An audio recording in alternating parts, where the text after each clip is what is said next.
I had a submarine commander once tell me, and he was dead serious.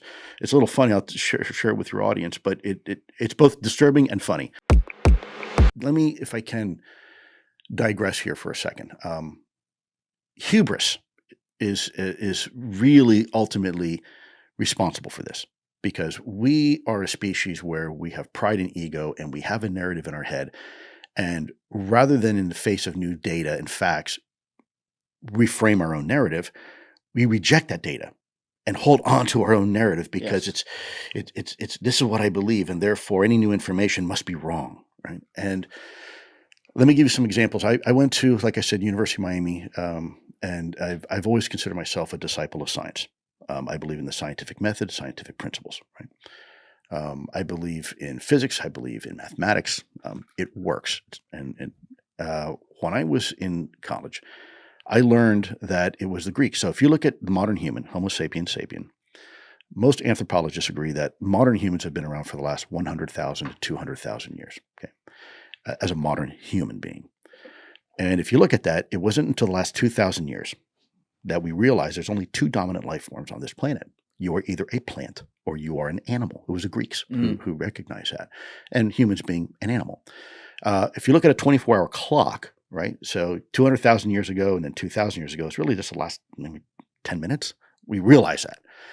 And that wasn't until the Renaissance, 300 years ago, during the days of enlightenment, that we recognized and discovered an entirely other form of life on this planet that we've been sharing all along. That is neither plant nor animal, and that is the world of fungus. And so we tap ourselves on the shoulder and say, wow, what a great discovery.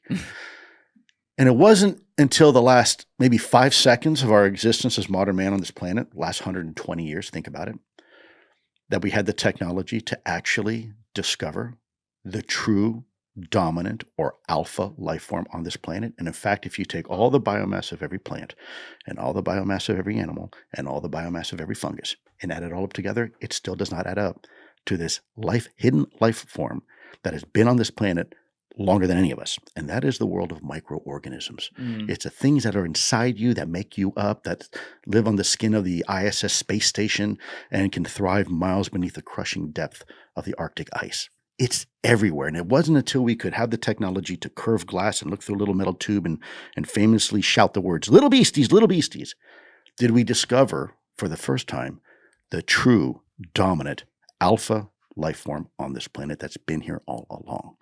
And so until we discover the next one that's been here all along. 100%, you're tracking, right? Until we discover the next one. And that's why people say, oh, this is the greatest discovery in UAP that mankind. No, it's not. It's just another one. We're always, if there's one thing mankind is right about, is that we're usually wrong a lot of times. When I grew up in science, I was told, and this is recent, all life forms are based on ultimately the building blocks of photosynthesis. All life form. Well, that's not true. In fact, if you go to the deepest parts of the ocean, where there are these things called black smokers, these vents, heated vents, superheated vents underwater, volcanic vents, life is abundant down there, and it thrives off of a process called chemosynthesis. There is no light down there, and they're thriving because they are metabolizing and getting energy based upon chemosynthesis, the complete opposite of photosynthesis. So, you know, we keep learning all these new fundamental realities about what life can be and what it can't be. And then you have what I call the human issue, because it is definitely a human issue.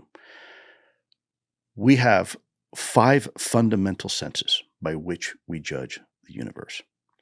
And if you can't touch it, taste it, hear it, smell it, etc., it's very hard for us to understand anything that's beyond that. And yet, the reality is most of the universe lies beyond that. So what do I mean? Take my cell phone, for example. If I had the ability to see in cell phone vision, right, I would perceive the world through Wi-Fi and through 5G and through GPS. Yes. And I would see a completely different reality. It's just like you and me sitting here right now. I'm using my eyes. Behind you, there's a reality that you can't perceive. I can see it perfectly. And right now behind me, there's a reality that I can't perceive or interact with, but you can, right? And we're in the same place. We're in the exact same place. And there's 2 completely different worlds that you and I are experiencing right now. Then you have, so where I live in Wyoming, beautiful night skies. And if you look at the skies, wonderful for stargazing. If you look at that same part of the night sky with a radio telescope, you're going to see a completely different reality. You're going to see nebula, and you're going to see things, gas clouds there in different frequencies that we can't perceive. And that's realities where most of the universe lies, in the ultraviolet and the infrared spectrum, the X-ray spectrums. And that's the real universe. We perceive a tiny, tiny, tiny little sliver of what really is there. And we pretend, therefore that's the universe. No, that's actually 0.02% of the universe. And then you've got a scalability issue. Okay. What do I mean by scalability? If you look in any direction around you in space, the scientists say that the universal horizon of light, the farthest we can see into the depths of our universe, is roughly 13.6 to 13.9 billion with a B, billion light years in any direction, right? And we are this infinitesimally speck in the middle. What is a light year? It is the distance that light can travel in 1 year. So let's do the calculation here real quick for your audience. Light travels at 186,000 miles per second. Okay, seven and a half times around our planet in 1 second. Imagine how far you can go in a year, and now multiply that by 13.9 billion. So if we are in the middle, I can see that way 13.9 billion, that way 13.9 billion. That's roughly 27 billion light years across. And that's just the visible universe. Scientists actually believe that that's only 10% of the actual universe. And in just our universe, we can see more stars in our visible universe than there are grains of sand in all the beaches in all the world. Yeah. Right?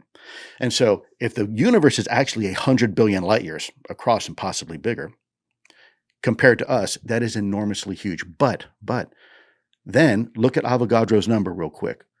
And this is important because I'm about to make my point here.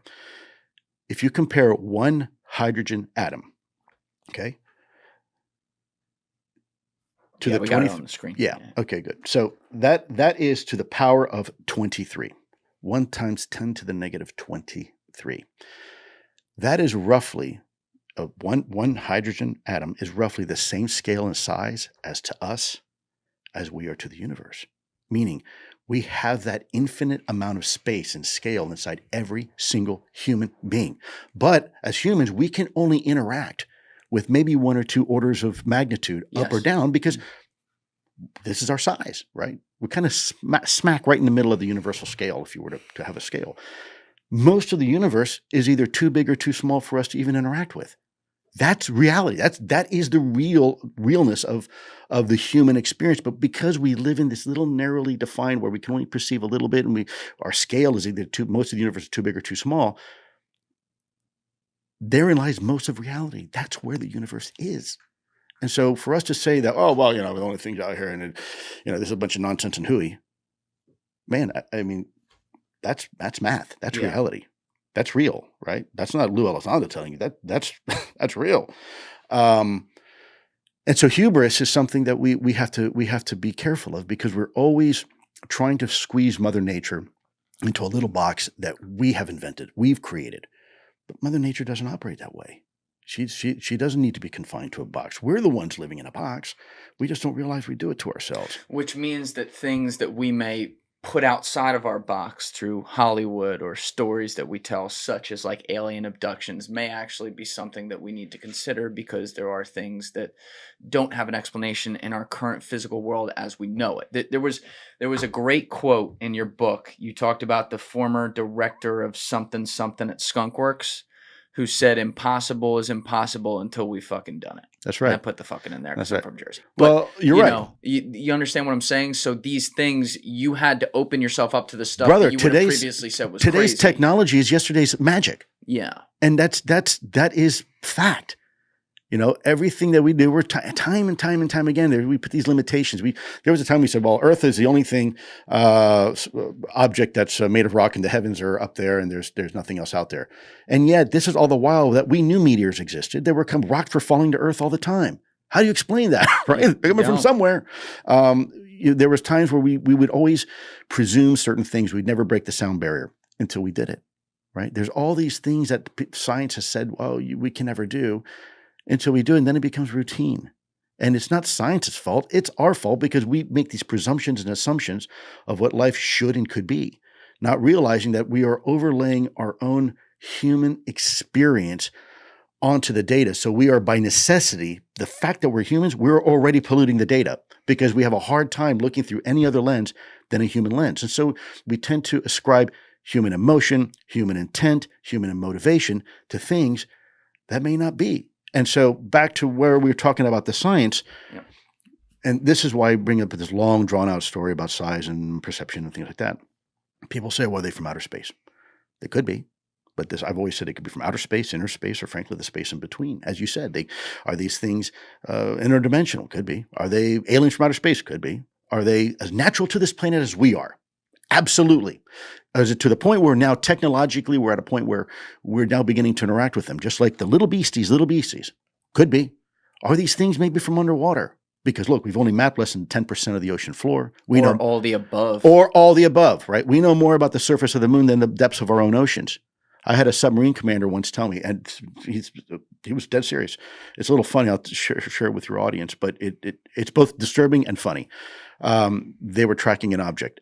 These submarines are huge. I mean, some of these are, imagine the Empire State Building sideways underwater, right? These are big, big submarines. Some of these 500 feet long, right? Big boys. And you're traveling underwater, and you pick up something on sonar that's traveling roughly between 400 to 500 miles an hour underwater, and it's bigger than you, right? Oh, yeah. And so I asked the commander, honest question. I was kind of shocked. I'm like, well, in those cases, what do you do? And he looked at me, he looked at me straight face. He said, we go around. Like, a dumb question makes sense. Yeah, I guess I would too. Just like that. Totally like, yeah, we go around. I'm like, yeah, I'm not messing with that either. Cool. So, there's a lot to this conversation. And the problem is that we're always going back to the original conversation we were having about, people on both sides of the spectrum, skeptics and believers. Both of them are stuck to their own narrative. Both of them in the face of new information, even though that we live in a world that's dynamic. They are very hesitant to change their opinion because they're stuck in a static mindset. But the universe isn't static. The universe is dynamic. So we have to recalibrate the way we think. We can't think in a static way. We have to be dynamic with the universe if we want to understand the universe. And so that's kind of my philosophical perspective on the topic. It's great philosophy. I appreciate all the depths of that. I was riveted by some of that. But again, as you're snoozing, taking a nap, and I'm not. I haven't been snoozing one no, second. I'm kidding. I'm already extremely pissed off that we only have 3 hours though, because holy shit, is there so much here? Like, you're saying something every 2 seconds. I'm like, oh, we could go there, we could go there, we could go there, we could go there. Hey, so I can come back anytime you want, brother. All right, we're definitely doing that then. But we'll see about what people say online. I'm sure. Listen, just don't look at the comment section. Okay, just don't do that, because people are going to say what they're going to say in there. But going back to the abduction stuff, because we keep getting off it. Did you come across cases that again, it's not like you were there, so you can't say 1,000% this happened. But did you come across one out of the billion people who are like, yeah, I was abducted and fucked by an alien, where you're actually like, ooh, wait, might have happened? So for me, the most compelling, remember, we go back to data, right? Data. Let the facts speak for themselves. There was some situations where an individual had claimed to come up close and personal with a UAP, and they sustained a medical consequence. Now, I'm not a trained medical surgeon, right? I'm not. But we had people that were medical professionals that were supporting us. And they were working with individuals who could quantify and qualify. They could quantify and qualify medically changes in the person's physical health. They actually sustained injury. So there are several doctors. I want to be very careful because I don't want to mention their names until I'm publicly allowed to say their names, because for privacy reasons, I don't want them getting slammed and harassed. But there is enough information to substantiate from a medical perspective that we've had military service members and intelligence officials, intelligence individuals harmed by these things. Rendlesham 1980. I had Nick Pope in here to break down that whole thing. Brother, those two guys are on full 100% medical disability. I saw the paperwork from the U.S. government, and it says because the reason why the medical disability by the U.S. government, your tax dollars are paying for it, because of their involvement in Rendlesham. And that's just one example. And thank God it was for late Senator John McCain, because if it wasn't for him, these guys would have been totally toast. He was the one who got their medical records that were classified by the Air Force, right? Classifying your medical records. Who do you think you are that you can do that anyways? It's my medical records. They classified them. And if it wasn't for John McCain getting them declassified, these guys would be suffering today, probably dead. Yeah. So, and that's just one example. I mean, there are other individuals. I can tell you right now, a very former senior CIA official, very, very senior, like one of the top guys. I do not have permission to talk about his story, but him and his spouse came up close, had a very terrifying experience, and actually a foreign object was removed from his body. From her. So it was a husband and wife team. Okay, without saying their name, like what was the nature of the object? I want to be really careful. There's HIPAA and patient confidentiality. So I'm sure that person is going to probably at some point come out. This is why Congress is now taking this topic seriously, because there are people like, hey, yeah, guess what? That senior dude who I know is now coming and telling me about their experience. People are feeling that it's a little bit more safer now to come out and have this conversation with the right people. We are trying very hard to create an environment where people feel safe. They can come out and talk about their experiences, whether they worked on legacy programs or that they were somebody under medical care by the U.S. government. These are all little factoids that most people have no idea even exist. Thank you for watching the video, guys. If you haven't already subscribed, please smash that subscribe button and check out this clip's full podcast episode by clicking here or in the description below.